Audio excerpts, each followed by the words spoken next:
Assalamualaikum warahmatullahi wabarakatuh.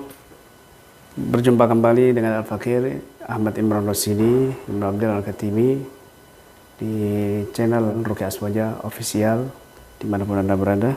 Kali ini kita sedikit mengupas tentang ilmu hikmah yang bagi kalangan milenial saat ini sangat digandrungi, ya, sangat menjadi satu hal yang membuat mereka penasaran.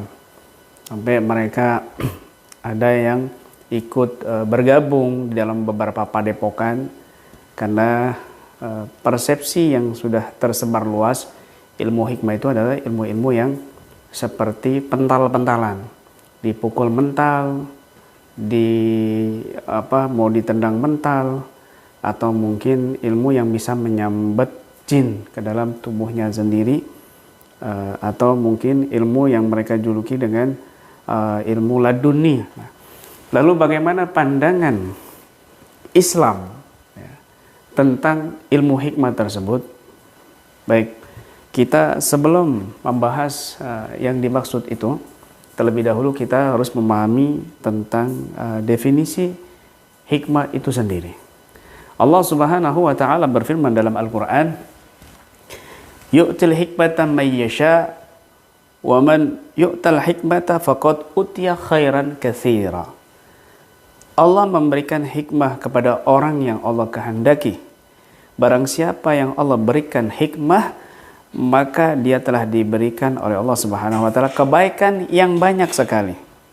Nah, para ulama ahli tafsir menafsirkan, mengomentari hikmah dalam ayat ini, ya, bermacam-macam, tetapi maknanya itu satu kesatuan. Di antaranya, ya, di dalam tafsir At-Tabari, ya, di sini dijelaskan al-hikmah yu'til hikmatah, yakni yu'tillahu al-isabata fil qali wal fi'li may yasha min ibadihi. Wa may yu'tal isabata fi dzalik minhum faqad utiya khairan katsira.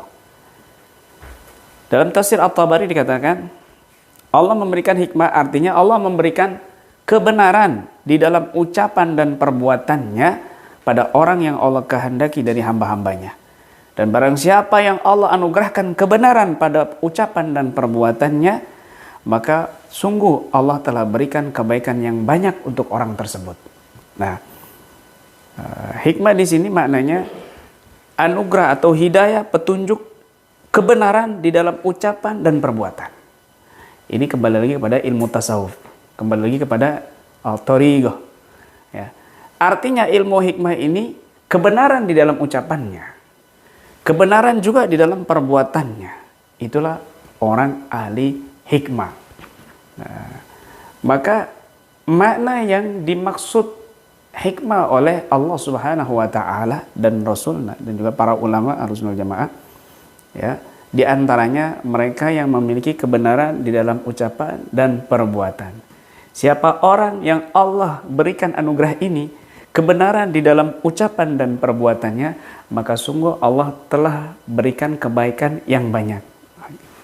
Nah, di hadis yang lain, ya, di komentar yang lain dari hadis juga ada yang mengatakan hikmah di sini al-ma'rifah bil Quran, nasikhi wa mansukhi wa muhkami wa mutasyabih wa muqaddami wa muakhiri wa halali wa harami wa amsalih. Yaitu hikmah dimaksud di situ adalah Al-Quran dan ilmu nasikh mansukh, ilmu muhkam, ilmu mutasyabih, ilmu muqaddam, muakhir, dan tentang halal dan haram yang dijelaskan dalam Al-Quran dan semisalnya. Maka hikmah di sini adalah yang menyangkut ilmu Al-Quran dan semua peralatan daripada ilmu Al-Quran. Itu adalah ilmu hikmah. Nah, kemudian juga ada yang menafsirkan di sini yang mengomentari dengan hadis juga bahwasanya al-hikmah di situ adalah al-fiqih fil Quran atau al-faham fil Quran, yaitu kepahaman tentang Al-Quran. Ya. Maka tafsir-tafsir dari para ulama ini yang diambil hujahnya dari hadis-hadis juga, semua itu tadi dari hadis-hadis Nabi SAW, Maka ini menjadi pemahaman satu kesatuan yang luar biasa, bahwa al-hikmah di sini barang siapa Allah memberikan yu'til hikmatan may yasha, Allah memberikan hikmah, ilmu hikmah kepada orang yang Allah kehendaki. Wa may yu'tal hikmata faqad utiya khairan katsira, barang siapa yang Allah berikan ilmu hikmah, maka Allah telah berikan kebaikan yang banyak. Yang pertama tadi adalah al-isabah fil qaul wal fi'il, kebenaran di dalam ucapannya dan di dalam perbuatannya. Maka ketika ada ahli hikmah membuat adegan-adegan settingan, bohong di dalam ucapan, bohong di dalam perbuatan, ini jauh dari kata hikmah yang sesungguhnya. Ini jauh dari kata ahli hikmah yang dimaksud oleh Allah Subhanahu wa taala dan Rasulnya. Kenapa? Karena ahli hikmah adalah al-isabah fil qaul wal fi'il, kebenaran di dalam ucapan dan perbuatannya. Ini kembali kepada ilmu tasawuf, ilmu hati, ilmu thariqah. Maka yang lebih layak disebut ahli hikmah adalah mereka al-mutasawwifah atau ahlu thariqah. Mereka yang lebih layak disebut ahli hikmah adalah orang-orang yang sibuk di dalam memperbaiki ucapannya, di dalam memperbaiki perbuatannya, dalam langkah-langkah jalur-jalur kebaikan yang sudah ditetapkan oleh syariat Islam melalui guru-guru yang tersambung sampai kepada guru-guru kita yang soleh atau sampai kepada para mursyid-mursyid. Nah, maka pada hakikatnya orang ahli thariqah, pada hakikatnya ahli tasawuf, mereka lah yang sebenarnya layak disebut ahlul hikmah. Barang siapa yang masuk kepada itu, barang siapa yang Allah anugerahi itu, faqad utiya khairan katsira, maka sungguh Allah telah berikan kebaikan yang banyak.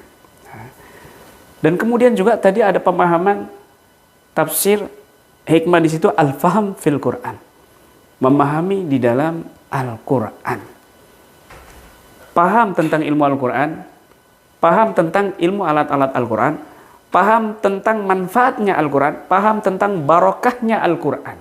Sering kami singgung bahwa Al-Quran ini bisa menjadi obat zahir dan batin untuk akidah kita, akhlak kita, bahkan fisik kita dan jasad kita. Wa nunazzil minal Quran ma huwa syifaa'un wa rahmatun lil mu'minin. Hikmah, sebagian ahli tafsir mengatakan di sini adalah mereka yang memiliki kepemahaman di dalam Al-Quran. Nah, orang-orang yang bersinggungan, yang menentang daripada pemahaman-pemahaman Al-Quran, ajaran-ajaran Al-Quran, syariat-syariat Al-Quran yang dijelaskan dalam Al-Quran, maka mereka ini di luar daripada ahli hikmah. Tetapi mereka yang mengutamakan Al-Quran, yang berpegang teguh dengan Al-Quran, yang menjadikan Al-Quran sebagai obat utama untuk penyakit kita, baik zahir dan batin, betul-betul memahami Al-Quran dengan benar, maka merekalah yang layak disebut dengan ahlul hikmah. Maka dari pemahaman ini, tafsir ini, kita bisa pahami bahwasanya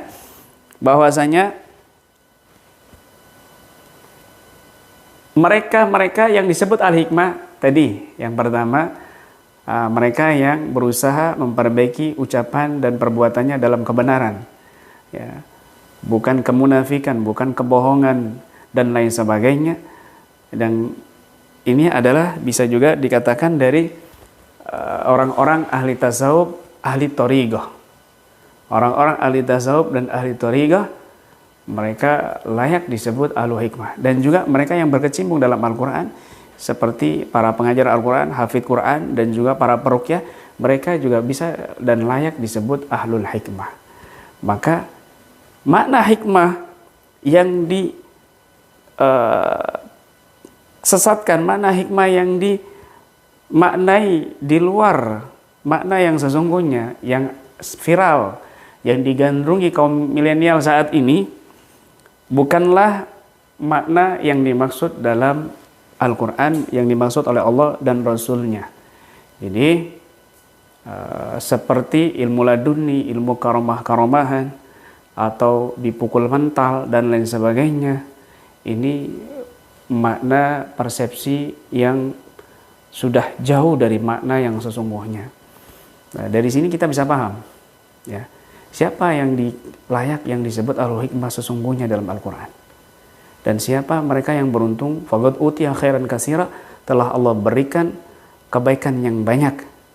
Kita di sini dengan akal yang sehat dan pemahaman Al-Quran dari Allah Subhanahu wa Ta'ala dan Rasulnya dan para guru-guru kita yang soleh, para ulama ahlu sunnah jamaah yang sudah menjelaskan dalam kitab-kitab tafsirnya, kita bisa bersikap secara bijak untuk menentukan dan memberikan pencerahan kepada umat bahwa hikmah yang sesungguhnya bukanlah hikmah-hikmah yang masyhur di kalangan kita saat ini.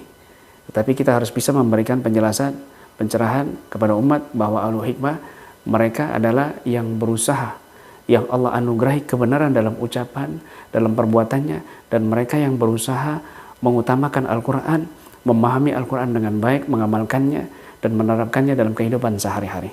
Inilah makna hikmah atau ilmu hikmah yang sesungguhnya. Demikian, mudah-mudahan bermanfaat untuk kita semuanya. Amin ya rabbal alamin.